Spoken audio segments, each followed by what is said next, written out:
Unknown age, military male, back in the building. Hands over your head! Put the gun down! Down! Everybody's back! These Air Force commandos are participating in a training exercise where they are apprehending an individual who has opened fire on a makeshift village. Push here. Team 1-1. Push here. Moving to you. They belong to a team known as Dagger, which stands for Deployed Aircraft Ground Response Element. It's an elite special operations security team in the Air Force, tasked with securing locations on the ground from possible enemies, surveying airfields for danger, and escorting VIPs. Think of it like an onion, right? Security is in layers. We are that outermost layer for whatever team or asset is deemed needing security. So we look out so others can look in.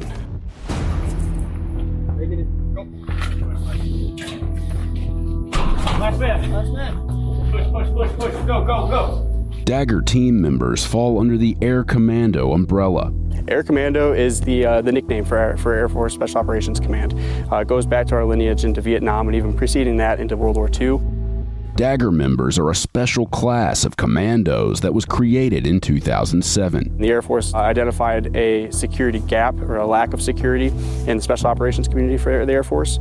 Daggers often work in tandem with the Green Berets or Navy SEALs when missions require security near airfields.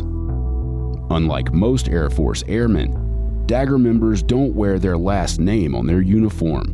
They are only identifiable by a 3-digit number that they wear on their chest plate and helmet. This number is given to them at graduation and goes in order from the first Dagger member to the most recent graduate. Since 2007, we have about 370 numbers right now. I was given 363, graduated the class prior to this one. That's super cool. It's kind of like James Bond, right? Yes, sir. So today's exercise was simulating a 10-man Dagger team requested by Green Berets or Marine Corps Special Reconnaissance. Today's training will require the Dagger team to enter a simulated village. The team will split up to survey this area for any potential threats. But during this survey, they will be met by enemy fire from an individual. The teams will need to find the assailant and apprehend him. Then, they'll need to escort him to a secure location. They'll be evaluated on how well they communicate and their ability to complete the mission. Team, you ready? For the exercise, they split into 2 teams. Team 1 was on the move into the village here behind me. Last man. Push. Go. Push. Going right. I'm going right. I got it. As Team 1 pushed further into the mock village, they became the target of shots fired by the enemy they were looking to apprehend. Got window. All right. Team 1 was the team that took contact. They called out distance, direction, and description of the individual that was engaging them. Unknown age, military male, back in the building. As Team 1 began receiving enemy contact, Team 2 began searching the buildings for the assailant. Team 2 did not receive contact, and they were in the blind spot of the individual engaging Team 1. Obviously, we can't bypass potential threat areas, so we cleared out the first building, which was deemed 2-1. But man, 1.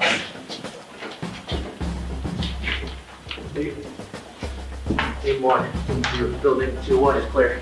Cleared out that building completely, held rear security, and then once local support by fire was established by our support by fire team, or Team 1, Team 2 exited the outside of the building, same entrance we came in. So as soon as the building number was called out where they were receiving contact from, Team 2 stood up and they just went direct to threat.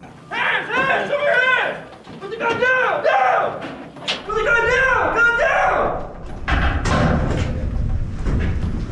Everybody's back! We came in and pushed into the building where the target was coming from, where we challenged the individual, apprehended the individual, and then moved the individual from the property.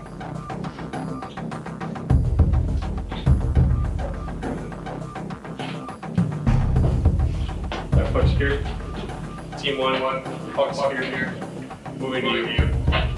We designated 2 guys to be the main point of contact for the puck. As my role, I was just in the stack, performing the CQB, close quarter battle, and things like that. Typically we operate in like 5-man teams, so we kind of tried to simulate that here. We like to train with those 5-man teams and kind of get to know how people do certain things, and that way we can kind of just flow a lot better into certain scenarios. After being apprehended, the assailant is relocated to the building controlled by Team 1.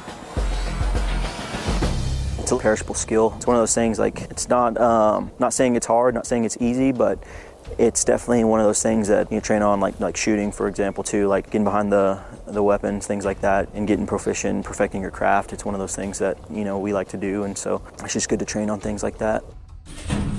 Last man. That's it. Yeah, push. Push it right. We've had guys working security operations for SEAL teams in Africa. We've had guys working convoys with Green Beret teams in the Middle East. We have a large breadth of experience across SOCOM, or Special Operations Command, in its entirety. And being such a small facet of it, or a small support element to these big organizations, we're often overlooked, obviously, but we try to make the most impact where we can, when we can, working with these individuals. But only a few have what it takes to join the unit. Becoming a Dagger member is not an easy task. It's pretty daunting from the outside looking in. Our attrition rate through our schoolhouse right now is roughly 50%.